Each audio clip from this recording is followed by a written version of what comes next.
ತಂಬಿಗೆಯಲ್ಲಿ ಅರಿಶಿಣದ ನೀರನ್ನ ಮಾಡಿಕೊಂಡು ಅರಿಶಿಣದ ನೀರನ್ನ ಶುದ್ಧಿ ಮಾಡಬೇಕು. ಅಂದ್ರೆ ಅರಿಶಿಣದ ನೀರಿನಿಂದ ನೆಲವನ್ನು ಶುದ್ಧಿ ಮಾಡಬೇಕು. ನೆಲದ ಮೇಲೆ ಒಂದು ತ್ರಿಕೋನವನ್ನ ಹಾಕಬೇಕು. ಅರಿಶಿಣದ ಪುಡಿಯಿಂದ ಒಂದು ತ್ರಿಕೋನವನ್ನು ಬರೀಬೇಕು. ತ್ರಿಕೋನಕ್ಕೆ ಒಂದು ವೃತ್ತಾಕಾರವನ್ನು ಹಾಕಬೇಕು, ಒಂದು ಸರ್ಕಲ್ ಹಾಕಬೇಕು. ಆ ತ್ರಿಕೋನದ 3 ರೇಖೆಗಳಿರುವಂತಹ ಕಾಲದಲ್ಲಿ ಆ 3 ರೇಖೆಗಳ ಕೊನೆಯಲ್ಲೂ ಮೂರು ತ್ರಿಶೂಲವನ್ನ ಬರೀಬೇಕು. ಅದರ ಮಧ್ಯದಲ್ಲಿ ನಕ್ಷತ್ರವನ್ನ ಬರೀಬೇಕು.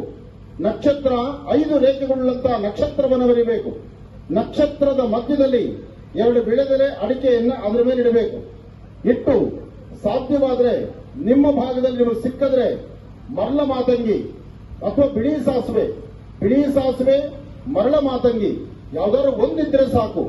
ಅದನ್ನ ಆ ಒಂದು ವಿಳೆದೆಲೆ ಅಡಿಕೆ ಮೇಲೆ ಹಾಕಬೇಕು. ಅದರ ಮೇಲ್ಗಡೆ ಪೂರ್ಣ ಫಲವನ್ನ ಇಡಬೇಕು. ಪೂರ್ಣ ಫಲವನ್ನ ಮೇಲ್ಭಾಗ ಶುದ್ಧಿ ಮಾಡಿ ಅಪ್ಪಟ ಶ್ರೀಗಂಧ ಚಕ್ಕೆ ಅಥವಾ ಚೆನ್ನಾಗಿರ್ತಕ್ಕಂಥ ಅರಿಶಿಣದ ಕೊಂಬಿನಿಂದ ಗಂಧವನ್ನ ತೆಗಿಬೇಕು.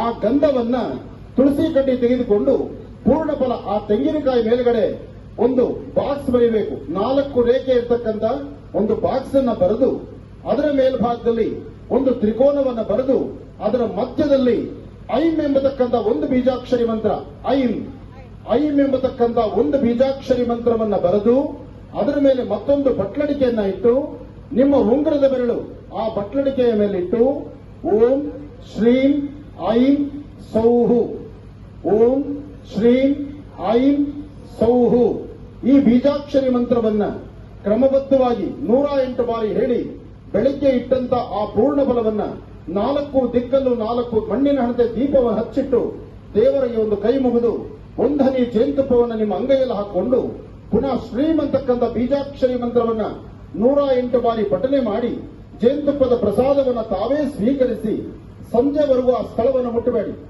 ಸಂಜೆ ಸೂರ್ಯಾಸ್ತಮ ಆಗಿ ಚಂದ್ರ ಉದಯಿಸಿ ಗ್ರಹಣ ಕಾಲ ಮುಗಿದ ಮೇಲೆ ಮಾರನೇ ದಿವಸ ಬೆಳಿಗ್ಗೆ ಅಂದ್ರೆ ಈ ಗ್ರಹಣ ಅಮಾವಾಸ್ಯೆಯ ಮಾರನೇ ದಿವಸ ಬೆಳಿಗ್ಗೆ ಯಥಾ ಪ್ರಕಾರ ಅದನ್ನು ಕದಲಿಸಿ ಆ ಎಲ್ಲಾ ಪದಾರ್ಥಗಳನ್ನು ಒಂದು ಶ್ವೇತವರ್ಣದ ವಸ್ತ್ರದಲ್ಲಿ ಅಥವಾ ಒಂದು ಊಟದ ಮೇಲೆ ಎಲ್ಲವನ್ನು ತಗೊಂಡು ನಿಮ್ಮ ಮನೆಯ ಪ್ರಧಾನ ದ್ವಾರಕ್ಕೆ ದೃಷ್ಟಿ ತೆಗೆದು ಅದನ್ನ ಎಲ್ಲಾದ್ರೂ ಸ್ವಲ್ಪ ದೂರ ತಗೊಂಡೋಗಿ ನೀರಿಗೋ ಅಥವಾ ಎಲ್ಲಾದ್ರೂ ಒಂದು ಕಡೆ ಹಾಕಿ ಬನ್ನಿ.